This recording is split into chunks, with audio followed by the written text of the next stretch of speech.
looking 5, 10, 15 years out. And so I'm always searching for different models or different ways or different visions of the future. And that's one of the things that I found really interesting about steampunk, is because steampunk gives you a revisionist history of the past. It's recrafting the past. And in that redrafting of the past, it implies a future.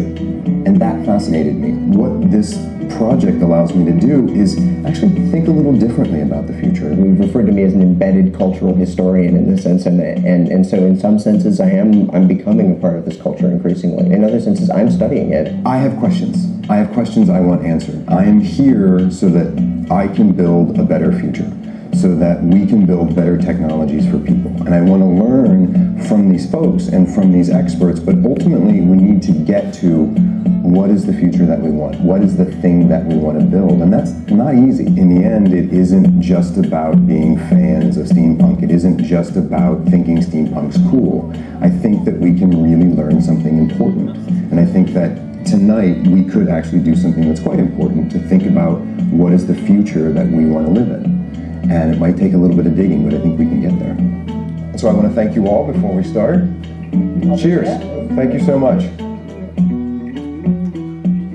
So just give a sort of a little overview of sort of what you see as steampunk, but then more importantly, why do you like it? How did you come to it? It just connects with so many different things that I love, like everyone else at this table. I love things that are beautiful and beautifully made. I love things that are both functional and ornamental. And I love the creativity and the imagination that go into a lot of the things that people in the steampunk community do. Steampunk is an odd, recursive coining that echoes cyberpunk. Certainly ever since cyberpunk, there's been a kind of, I'd say, a sort of parlor game among geeks, which is, you know, X-punk, Y-punk, anything punk. It's nostalgic cyberpunk.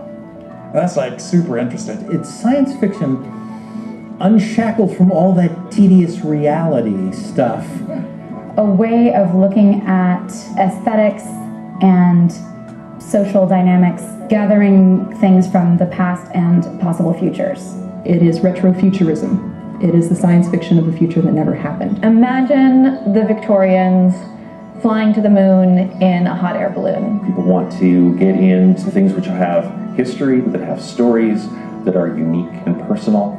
And steampunk is all about that. And you can do it not only with the clothes that you're wearing, but with the ideas that are in your head. And people usually get pretty excited about it. It's a fun thought experiment. When the Victorians and proto-Victorians were writing this sort of material, they were like, oh, this is great. Let's build a gun big enough to shoot a bullet at the moon, you know? And it's like, sure, and you know what's going to get there? Paste. But you don't have to deal with that in steampunk. It has more of a sense of fun, and people like that. When it comes to steampunk, the appeal is so much broader. I mean, it's about 50-50 men and women, and you see people of all ages.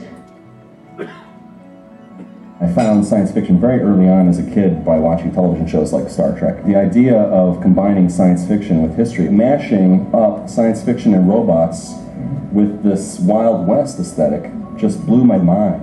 When I first heard the expression steampunk, I recognised for what it was. I went, oh yes, I know what this is. And I love the whimsy of it. I love the whimsy of it. It's fantastic. I love the rivets, and I love the gears, and I love the steel.